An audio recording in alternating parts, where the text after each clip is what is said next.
Hello friends, new balance sheet का format इसको हम लोग एक वीडियो में डिस्कस कर चुके हैं। उसमें मैंने आपसे पूछा था कि अगर आप डिटेल में डिस्कशन चाहते हैं तो मुझे ज़रूर बताइए। आप लोगों में से कई लोगों ने मुझसे बोला कि सर, नया जो फॉर्मेट है बैलेंस शीट का उसके ऊपर एक डिटेल वीडियो बना के समझाइए कि कैसे हमें न्यू बैलेंस शीट फॉर्मेट को समझना है, उसे कैसे बनाना है। तो आज हम इस वीडियो में वही देखने वाले हैं। और जो नया जो हमारा बैलेंस शीट का फॉर्मेट है वर्टिकल, वो हमें पता है आईसीएआई के गाइडेंस नोट के हिसाब से फाइनेंशियल ईयर 24-25 से ये एप्लीकेबल होने वाला है, बल्कि हो चुका है नेक्स्ट ईयर। इट मींस 1 अप्रैल 2024 से अब जो भी बैलेंस शीट बनेगी फाइनेंशियल ईयर की, वो न्यू वर्टिकल बैलेंस शीट का जो फॉर्मेट है उसके ही अकॉर्डिंग बनने वाली है। तो हमें इस न्यू फॉर्मेट को समझना बहुत ज़्यादा इंपॉर्टेंट है। तो चलिए इस न्यू बैलेंस शीट के फॉर्मेट को, जो वर्टिकल फॉर्मेट है, उसको हम लोग समझते हैं। और हम इसमें 5 बुलेट पॉइंट्स, जो 5 इंपॉर्टेंट पॉइंट्स हैं, उनको भी हम लोग डिटेल में डिस्कस करेंगे, बिकॉज उन्हें आपको मिस नहीं करना है। बाकी चीजें ऊपर नीचे हो सकती हैं, बट इन 5 पॉइंट्स को हमें मिस नहीं करना है। देखिए फ्रेंड्स, जो हमारा पुराना फॉर्मेट था, ठीक है, जिसको हम लोग टी शेप बोलते हैं, वो कुछ इस तरह था। ठीक है, हमें स्कूल से पढ़ाया चला आ रहा है, कॉलेज में, हर जगह, इवन अभी तक हम लोग जो बनाते भी थे profit and loss balance sheet, वो इसी फॉर्मेट में बना रहे थे। ऑल्दो कंपनी वगैरह का अपना वर्टिकल फॉर्मेट काफी पहले से आ चुका है, बट आप कह सकते हो इंडिविजुअल के केस में ज्यादातर यही फॉर्मेट फॉलो हो रहा था, अभी भी हो रहा है और आगे भी होगा, मुझे पता है। क्योंकि जब कोई नया चेंज आता है ना, तो हम लोगों का एक नेचर होता है कि हम लोग उस नए चेंज को जब तक चल रहा है तब तक हम लोग पुराने से काम चलाते हैं। जब एकदम गवर्नमेंट का हो जाएगा कि भैया पुराना यूज करोगे तो पेनाल्टी लगेगी, तब हम इसको छोड़ेंगे, वरना हम इसी के मोह माया में बंधे रहेंगे। बिकॉज कर करके अब ये हमें इतना इजी लगता है कि जो नया फॉर्मेट है ना, उस पर अगर शिफ्ट करेंगे तो हमें लगता है यार कौन मेहनत करे। लेकिन फ्रेंड्स, अगर हमें ग्रो करना है, आगे बढ़ना है, तो जो नए चेंज होते हैं उनके साथ भी हमें भी चेंज होना पड़ेगा। तो कुछ इस तरह से होता था हमारा ओल्ड फॉर्मेट। और जो न्यू फॉर्मेट है वो हमें पता है, वो है वर्टिकली कुछ इस तरह से दिखता है प्रॉफिट एंड लॉस, और कुछ इस तरह से दिखता है बैलेंस शीट। अगर मैं डिफरेंस की बात करूं ना, तो कोई बहुत बड़ा डिफरेंस नहीं है, ऐसा नहीं, क्योंकि बहुत चीजें टफ होने वाली हैं। पहला डिफरेंस तो आप देखते ही समझ गए होंगे, यहां पर हमें current year and previous year दोनों की कंपैरेटिव फिगर देनी पड़ेंगी, चाहे वो बैलेंस शीट हो, चाहे वो प्रॉफिट एंड लॉस हो। दूसरा, अब हमें हर फिगर, अगर हम इसकी बात करें तो यहां पर हमें कोई नोट्स एज सच देने की नीड नहीं पड़ती थी। बट न्यू फॉर्मेट में हमें हर चीज के लिए अलग से उसका डेडिकेटेड नोट बनाना पड़ेगा, और उस नोट्स में हमें उसको डिटेल में एक्सप्लेन करना पड़ेगा कि वो फिगर है क्या। तो जो 5 पॉइंट्स की मैंने बात करी है, उसमें जो पहला पॉइंट है वो है प्रॉफिट एंड लॉस अकाउंट। देखिए फ्रेंड्स, यहां पर रेवेन्यू फ्रॉम ऑपरेशन है। अब रेवेन्यू फ्रॉम ऑपरेशन क्या, आपका जो बिजनेस है उससे आप जिन जिन सोर्स से मनी या आपका रेवेन्यू जनरेट करते हैं, वो सब यहां पर आएगा। और देखिए सीधे मैं आपको लेकर चल रहा हूं उसके नोट्स के ऊपर। नोट है 19 नंबर। तो देखिए सेल ऑफ प्रोडक्ट, उसको अब यहाँ पर देखिए रेवेन्यू फ्रॉम ऑपरेशन को यहाँ पर अलग से पूरा क्या करा गया है, अब डिटेल में उसको डिफाइन किया गया है। सेल ऑफ प्रोडक्ट है, सेल ऑफ सर्विस है, कोई ग्रांट या डोनेशन रिसीव हुई है वो भी रेवेन्यू, कोई अदर ऑपरेटिंग रेवेन्यू है तो वो भी आएगा। उसके बाद अगर कोई एक्साइज ड्यूटी वगैरह, कोई टैक्स वगैरह है तो उसको लेस करिए, फिर ये आ जाएगा आपका revenue from operation. Other income, note number 20, इसमें भी देखिए क्या क्या आ जाएगा। Interest income. अब ये इंटरेस्ट इनकम कौन सी हो सकती है, जो आपकी पर्सनल होगी ना, सेविंग की, वो यहां पर नहीं आएगी। अगर आपने अपने बिजनेस के नाम से कहीं इन्वेस्ट कर रखा है बैंक एफडी वगैरह में, तो उसकी डिटेल आएगी, डिविडेंड इनकम या फिर कोई गेन वगैरह है। तो ये हो जाएगा आपका। अगर मैं पुराने से कंपेयर करूं तो ये जो पार्ट है ना, ये पार्ट, ये पूरा पार्ट कहां पर आ रहा है, यहां पर आ जाएगा 1 एंड 2 में, revenue from operation and other income. ठीक है सर। अब आते हैं एक्सपेंस पार्ट में। एक्सपेंस में आप देखियो 5 चीजें हैं sir. Cost of good sold, employee benefit expense, finance cost, depreciation, other expense. और अगर हम ओल्ड की बात करें तो हम लोग क्या करते थे, सबको अलग अलग यहां पर हम लोग क्या करते थे, डिफाइन करते थे, है ना, अलग अलग लिखते थे, और फिर ग्रॉस प्रॉफिट में से सारे खर्चे हटाते थे, नेट प्रॉफिट आ जाता था। ठीक है ना, ये करते थे। बट यहाँ पर क्या है, यहाँ पर हमें हर एक एक्सपेंस को उसके हेड में दिखाना है। और अगर आप ध्यान से दो तो सर ना यहाँ ओपनिंग स्टॉक है, ना क्लोजिंग स्टॉक है, परचेज भी नहीं है, तो वो सब मिला के क्या बनता है sir, cost of goods sold. तो इसको क्या करा गया है अलग से, कैसे हमें इसको निकालना होगा, आइए। सबसे पहले हमें परचेज देनी है, परचेज की डिटेल देनी है ए पॉइंट में, कॉस्ट ऑफ मटेरियल कंज्यूम्ड या फिर परचेज। अब वो कुछ भी हो सकता है, रॉ मटेरियल भी हो सकता है, आपका वर्क इन प्रोग्रेस भी हो सकता है, अदर मटेरियल भी हो सकते हैं। ठीक है, ओके। उसके बाद आइए सर, फिर देखिए परचेज ऑफ स्टॉकिंग चेंज। ठीक है, यहाँ पर क्या आ रहा है, कॉस्ट ऑफ गुड्स सोल्ड कैसे हमें निकालना है, और लिखा हुआ है delete what ever is not applicable. यहाँ पर एक चीज समझिए, बहुत सारे नोट्स हैं, इसको देख के आप कंफ्यूज मत होइएगा या फिर डरिएगा मत कि सर इतने नोट्स हम कैसे बनाएंगे। जो आपके ऊपर एप्लीकेबल है आपको बस वही नोट्स बनाना है, बाकी आपको डिलीट कर देने हैं। एंड सारे नोट्स सबके ऊपर एप्लीकेबल नहीं होते हैं सर, मुश्किल से 2-4 नोट्स ही हैं जो आपके ऊपर एप्लीकेबल होंगे, और वही आपको अटैच करना है। आपके लिए जो फॉर्मेट है ना, ये जो बैलेंस शीट का फॉर्मेट है ये कंपलसरी है, प्रॉफिट एंड लॉस का ये जो फॉर्मेट है ये कंपलसरी है।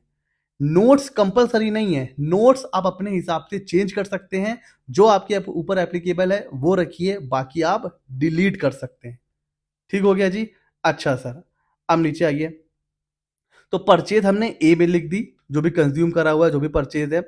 फिर हमने सी पॉइंट में change in inventory, change in inventory मतलब ओपनिंग कितना था और क्लोजिंग कितना है, इसको हम लोग बोलते हैं चेंज इन इन्वेंट्री। तो बिगिनिंग इन्वेंट्री को में से जो end of the year inventory है, जब इसको लेस कर देंगे तो हमारा चेंज इन इन्वेंट्री आ जाता है। तो बस अब नीचे देखिए क्या लिखा हुआ है, ए प्लस बी प्लस सी, इन तीनों को ऐड करेंगे तो क्या बन जाएगी हमारा कॉस्ट ऑफ गुड्स सोल्ड। इसको वैसे कैसे निकालते हैं, opening plus purchase minus closing stock, ये होता है कॉस्ट ऑफ गुड्स सोल्ड का फॉर्मूला। तो यहां पर और कुछ नहीं किया गया हुआ है, बस यहां पर उसी को थोड़ा सा डिटेल वे में लिखा हुआ है। ठीक है, तो ये हो जाएगी आपकी कॉस्ट ऑफ गुड्स सोल्ड। फिर आइए सर, फिर आएगी हमारी इंप्लॉय बेनिफिट एक्सपेंस। नाम से पता चल रहा है इंप्लॉय की बेनिफिट के लिए जो जो खर्चे किए जाते हैं, अब इसमें आपका सैलरी भी आ जाएगा, कोई स्टाफ वेलफेयर है वो भी आ जाएगा। इसको भी हम लोग नोट्स 22 में यहाँ पर डिफाइन कर सकते हैं, सैलरी, वेजेस, कोई कंट्रीब्यूशन होता है प्रोविडेंट फंड में, अदर फंड में, gratuity expense, staff welfare expense, और भी कोई भी एक्सपेंस होगा जो एक्सक्लूसिव इंप्लॉय की बेनिफिट के लिए किया जाता है, वो यहाँ पर आ जाएगा। उसके बाद फाइनेंस कॉस्ट। फाइनेंस कॉस्ट मतलब आपने किसी बैंक से किसी से लोन ले रखा है, उस लोन को लेने में, उसको चलाने में जो भी खर्चा होता है, इंटरेस्ट हो गया, प्रोसेसिंग फीस, ये वो सारी चीजें, वो सब फाइनेंस कॉस्ट में आ जाएगा। डेप्रिसिएशन हमें पता है, पहले भी हम लोग जैसे निकालते थे वैसे ही निकलेगा। और फिर आ जाएगा अदर एक्सपेंस।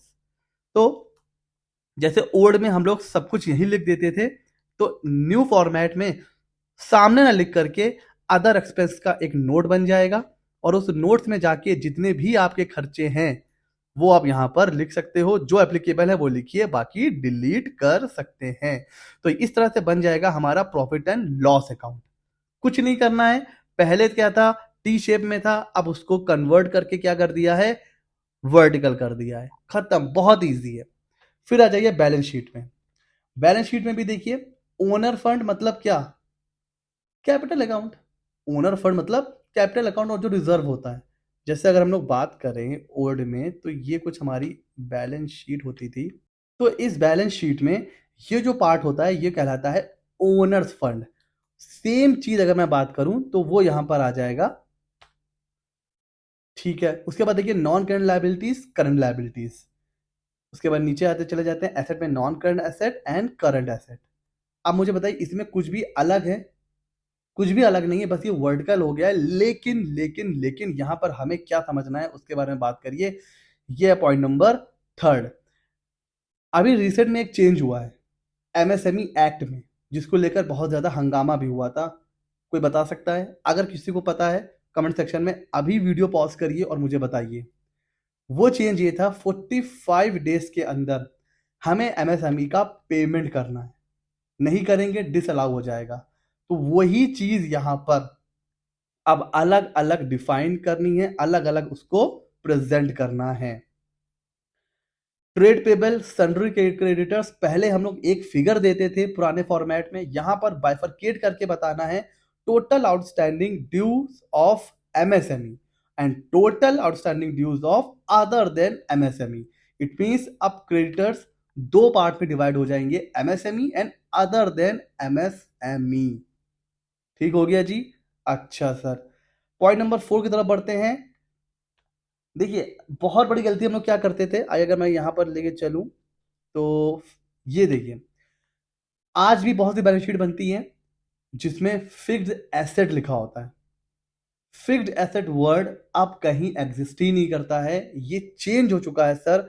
AS10 में इसका नाम क्या हो चुका है, PPE, property plant and equipments. ये है राइट वर्ड, ये है प्रोफेशनल वर्ड। तो आप फिक्स्ड एसेट कहना भूल जाइए, उसको छोड़ दीजिए। अब हमें क्या बोलना है, PPE, property plant and equipment. इसको भी हम लोग जैसे लिखते हैं, मतलब जैसे पूरा सारा मतलब वैसे ही है, डेप्रिसिएशन का रेट वैसे ही निकलेगा, शेड्यूल वैसे ही बनेगा, बट अब यहाँ पर नाम चेंज हो जाएगा। ठीक है, उसके बाद देखिए इन्वेस्टमेंट। अब इन्वेस्टमेंट भी आइए मैं आपको लेकर चल रहा हूँ नोट्स के ऊपर। इन्वेस्टमेंट में भी ना अब आपको दो तरीके से कोट करना है इन्वेस्टमेंट को, सीधे फिगर नहीं देनी है।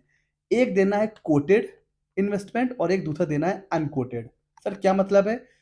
कोटेड का मतलब है वो इन्वेस्टमेंट अगर आपने किसी ऐसी सिक्योरिटी में इन्वेस्ट कर रखा है जो स्टॉक मार्केट में लिस्टेड है, अगर ऐसी कोई इन्वेस्टमेंट है तो वो कोटेड में आएगी। और अगर कोई अनलिस्टेड सिक्योरिटीज, शेयर्स, उसमें अगर इन्वेस्ट करके आपने पैसा रखा हुआ है तो वो आएगा अनकोटेड में। तो उसको भी यहां पर आपको क्या करना है, अलग अलग इन्वेस्टमेंट को डिफाइन करना है और इन्वेस्टमेंट में भी करंट और नॉन करंट का बाइफर्केशन देना है। अगर नॉन करंट है सर तो उसको कैसे वैल्यू करना है, वो भी लिखा हुआ है हिस्टोरिकल कॉस्ट पर। सर ये हिस्टोरिकल कॉस्ट क्या होती है, जिस वैल्यू पर आपने ओरिजिनल परचेज करा है वो वैल्यू आपको दिखानी है बैलेंस शीट में। और अगर आपका करंट है, नीचे आ जाते हैं, अगर आपका करंट इन्वेस्टमेंट है तो उसको कैसे वैल्यूएशन करना है, value at lower of cost और मार्केट वैल्यू। आपने परचेज किया था 100 रुपए में, मार्केट वैल्यू है 90, तो यहां पर आपको दिखाना है 90 पे। आपने परचेज करा था 100 में, मार्केट वैल्यू है 110, आपको दिखाना है 100 में। बिकॉज क्या कह रहा है, वैल्यूड एट लोअर ऑफ, जो कॉस्ट है और जो मार्केट वैल्यू है दोनों में से जो लेस है, जो लोअर है, वो आपको यहां पर शो करनी है, उसको आपको यहां पर लेना है। ठीक है, तो ये है इन्वेस्टमेंट का। ठीक है, इन्वेस्टमेंट में हमें दो बाइफर्केशन देने हैं। एक तो देखिए करंट नॉन करंट का, और फिर करंट नॉन करंट में भी दो बाइफर्केशन है, कोटेड और अनकोटेड का। इसको बहुत ध्यान रखिएगा, इन्वेस्टमेंट अगर है तो ऐसे ही आपको शो करना है, और ये नहीं कि बस एक फिगर लिखी और छोड़ दिया, नहीं, उसको प्रॉपरली बाइफरकेट करके हमें यहाँ पर शो करना है। ठीक हो गया जी। अच्छा, पॉइंट नंबर अगर 5 की बात करें, वो है अगला, रिलेटेड है वो ट्रेड रिसीवेबल से। पहले हम लोग क्या करते थे पुराने फॉर्मेट में, चुपचाप लिख दिया सन्ड्री डेटर्स। ठीक है, एक तो सन्ड्री डेटर्स लिखना बंद कर दीजिए, ये भी अब पुराना टर्म्स हो चुका है, अपने आप को थोड़ा सा जो है ना इवॉल्व करिए, वक्त के साथ चलिए। सन्ड्री डेटर्स ओल्ड फैशन हो गया है, वक्त के साथ बदलिए। Trade receivables is a professional, is a legal term. तो अब हम जब भी बैलेंस शीट बनाएंगे, जब भी बात करेंगे, तो हम बात करेंगे ट्रेड रिसीवेबल्स की। और इसको फिर कैसे हमें शो करना है, आइए लेके चलता हूं मैं आपको इसके नोट्स के ऊपर। ट्रेड रिसीवेबल को दो तरीके से बाइफरकेट करना है। एक, आउटस्टैंडिंग लेस देन 6 मंथ, जो 6 महीने से पहले जहां जहां आपको पैसा मिलने वाला है आपको पता है, उसको आपको अलग दिखाना है। एंड एक्सीडिंग 6 मंथ, वो ट्रेड रिसीवेबल जिनमें आपको पैसा 6 महीने के बाद मिलेगा, उसको आपको अलग से दिखाना है। ठीक है, तो ट्रेड रिसीवेबल में 6 महीने से कम वाले, 6 महीने से ज्यादा वाले। ओके, उसमें भी बाइफरकेशन है, एक secure, unsecure and doubtful. Doubtful मतलब अब पैसा मिलने ही नहीं वाला है, बहुत कम चांस है। सिक्योर्ड मतलब अरे ये तो बहुत अच्छे हैं, ये तो पैसा देंगे ही देंगे। और अनसिक्योर्ड मतलब ठीक है, मतलब है अच्छे, दे देंगे, बट हाँ 50-50 है, अनसिक्योर्ड है, अगर नहीं देंगे तो हम कुछ कर नहीं पाएंगे। तो इस तरीके से बाइफरकेशन देना है ट्रेड रिसीवेबल, जिसको अभी तक हम लोग सन्ड्री डेटर्स बोलते थे। उसमें 2 बाइफरकेशन देने हैं, less than 6 month and more than 6 month. अच्छा, लास्ट पॉइंट जो हमें बहुत इंपॉर्टेंट है, जिसको हमें ध्यान रखना है, वो है कैश एंड कैश बैलेंस। यहां पर बताया गया है कि क्या क्या चीजें देखिए आएंगी। करंट अकाउंट का बैलेंस वो आएगा, सीसी अकाउंट का डेबिट बैलेंस, सीसी जो होती है ना कैश क्रेडिट, उसका बैलेंस होता है क्रेडिट, अगर वो डेबिट बैलेंस में है तो वो भी आ जाएगी एसेट साइड में, यानी कि कैश एंड कैश इक्विवेलेंट्स में आ जाएंगे। फिक्स डिपॉजिट अगर कुछ है तो वो यहां पर आ जाएंगे, कौन से, अगर लेस देन 3 मंथ्स मेच्योरिटी है तो यहां पर आएंगे। तो अब एफडी भी अगर आप लोगे ना, पहले हम लोग इसको क्या क्या करते थे, इन्वेस्टमेंट में अलग से दिखाते थे, अभी एफडी को क्या करना है, ये देखना है कि अगर वो 3 महीने के अंदर 3 मंथ्स के अंदर मेच्योर हो रही है तो वो कैश एंड कैश इक्विवेलेंट्स में दिखाया जाएगा। उसी तरह चेक है, ड्राफ्ट है, उसको दिखाया जाएगा। और कैश, सर ये कैश इन हैंड नहीं लिखा हुआ है, कैश ऑन हैंड लिखा हुआ है। जी हाँ friends, this is the right terms. हम लोग कैश इन हैंड बोलते आ रहे हैं बचपन से, वो गलत है sir. Cash on hand is a right word, तो अब वो हमें लिखना है। देखिए छोटी छोटी चीजें चेंज हुई हैं जिन्हें हमें ध्यान रखना है। अच्छा, बैंक बैलेंस में बाकी चीजें आ जाएंगी, कोई बैंक डिपॉजिट है, ठीक है, कोई मेच्योरिटी है, मार्जिन मनी है, तो वो सारी चीजें यहाँ पर आ जाएंगी। तो कैश इक्विवेलेंट्स में हमें ये ध्यान रखना है। दूसरा अदर एसेट है, ठीक है सर। अच्छा, अब आ जाते हैं लास्ट पॉइंट पे, वो है हमारा इन्वेंट्री से रिलेटेड। तो इन्वेंट्री में देखिए हमें कैसे दिखाना है, इन्वेंट्री का जो है वो है 15। तो 15 नंबर में चलते हैं सर। 15 नंबर नोट्स में इन्वेंट्री में देखिए, इन्वेंट्री में हमें क्या करना है, अलग अलग डिस्क्लोज करना है। अगर रॉ मटेरियल परचेज करके लाए हैं उसका बैलेंस अलग दिखाना है, कुछ अगर raw material work in progress में है वो दिखाना है, फिनिश गुड्स अलग से दिखाना है, ठीक है। तो ये तो हो गए, अगर आप मैन्युफैक्चरर हैं तो यहाँ पर डिटेल आएगी। स्टॉक इन ट्रेड ये अलग से आएगा सर। अगर आप मैन्युफैक्चरर हैं सर तो आप फिनिश गुड्स में डालेंगे, अगर आप ट्रेडर हैं तो स्टॉक इन ट्रेड में डालेंगे। कुछ स्टोर स्पेयर्स पार्ट्स वगैरह रखे हुए हैं वो भी इन्वेंट्री में दिखाया जाएगा, लूज टूल या फिर कुछ अदर है। अगर गुड्स इन ट्रांजिट है तो फिर उसको भी अलग से दिखा सकते हैं, नेचर आपको स्पेसिफाई करना पड़ेगा, ठीक है सर। तो ये है इन्वेंट्री। तो ये वो इंपॉर्टेंट पॉइंट्स हैं सर जिसको हमें बिल्कुल भी इग्नोर नहीं करना है। Creditors, debtors, cash and profit and loss and inventory, ये हमने 5 पॉइंट डिस्कस करे हैं, इनको आपको इग्नोर नहीं करना है। बाकी चीजें देखिए जो आपके ऊपर एप्लीकेबल है वो आपको रखना है, एप्लीकेबल नहीं है तो आप मत रखिए, ठीक है। हाँ, एक और चीज हुआ है उसको भी डिस्कस कर लेते हैं, वो है डेप्रिसिएशन का शेड्यूल।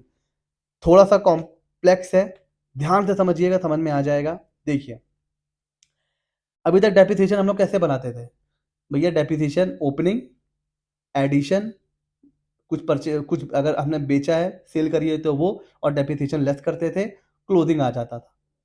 यहां पर थोड़ा सा चेंज किया गया है, आइए देखते हैं। टेंजिबल का अलग शेड्यूल बनेगा और इनटेंजिबल एसेट्स का अलग शेड्यूल बनेगा। जैसा कि हमें पता है कि इसमें कंपैरिजन होता है, अगर हम बैलेंस शीट देखें या प्रॉफिट एंड लॉस देखें तो 2 साल का कंपैरिजन होता है, कंपैरेटिव फिगर जाती है। तो जब यहां पर कंपैरेटिव फिगर जाती है दोनों साल की, तो फिर डेप्रिसिएशन शेड्यूल में भी 2 साल की फिगर जाएगी।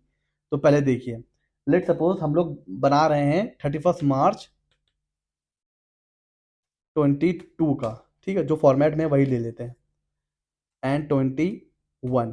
तो हमारे लिए ओपनिंग क्या होगी सर, हमारे लिए ओपनिंग होगी जो 31 मार्च 2021 की क्लोजिंग है वो हमारी ओपनिंग होगी, और 31 मार्च 2022 की क्लोजिंग ये हमारा बैलेंस शीट में जाएगा। इसके लिए हमें क्या चाहिए, इसके लिए सर हमें चाहिए ओपनिंग 2020 की, उसके ठीक 1 साल पहले का, ठीक है ना, 21। अब ये है ग्रॉस ब्लॉक, जो भी ओपनिंग थी 1 अप्रैल 2021 को, उसमें जो जो एडिशन हुआ है और जो जो डिडक्शन हुआ है वो आपको यहाँ पे लिखना है। फिर आ जाइए 1 अप्रैल को क्या थी हमारी ओपनिंग, उसमें से कितना हमने और फर्दर परचेस करा है और कितना डिडक्शन हुआ है वो यहाँ पर लिख देंगे।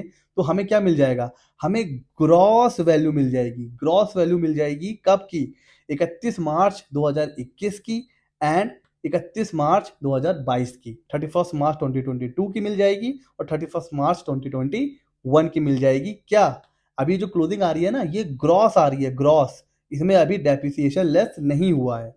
डेप्रिसिएशन आप यहां से लेस करेंगे, 31 मार्च 2022 का डेप्रिसिएशन यहां से लेस करेंगे,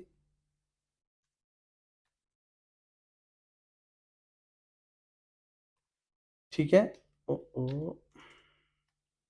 ठीक है, तो यहां पर ग्रॉस वैल्यू आ जाएगी, फिर यहां पर डेप्रिसिएशन लेस करेंगे और जब यहां पे डेप्रिसिएशन लेस कर देंगे तो फिर यहां पर हमें मिल जाएगी हमारी नेट वैल्यू, नेट ब्लॉक, जो हमारी बैलेंस शीट में कैरी फॉरवर्ड होगा 21 का एंड यहां पर 2022 का। तो समझ में आया।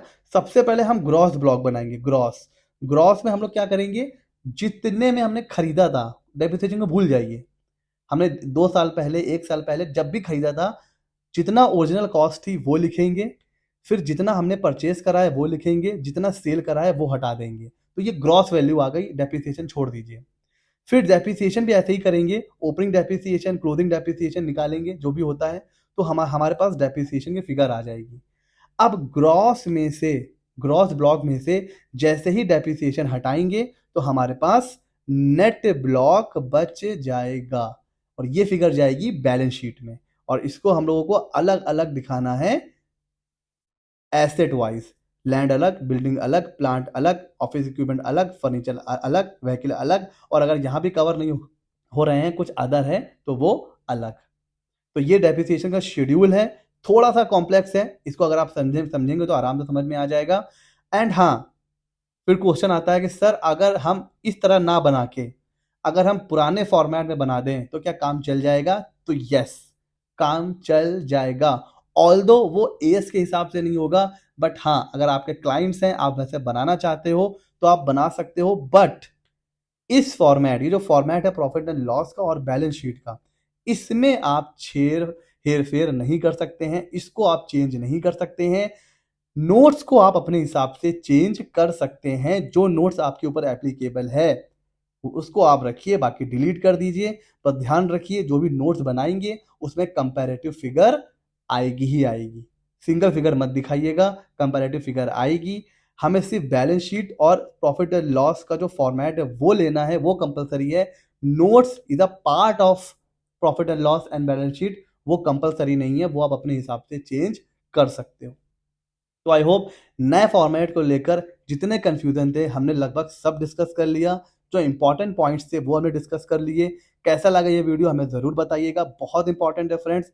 नेक्स्ट ईयर से जब भी बैलेंस शीट बनेगी तो अब यही फॉर्मेट फॉलो करना पड़ेगा। इसका वेट मत करिए कि जब डंडा पड़ेगा ऊपर से तब हम चेंज करेंगे, नहीं, हम पहले से ही अपने आप को अपडेट रखेंगे ताकि हम और हमारा क्लाइंट्स दोनों ही आगे चल के ग्रो करें। तो ऐसे ही मजेदार वीडियोस के लिए CMHR 24 को सब्सक्राइब कर लीजिए। मिलते हैं अगले नॉलेजेबल वीडियो में।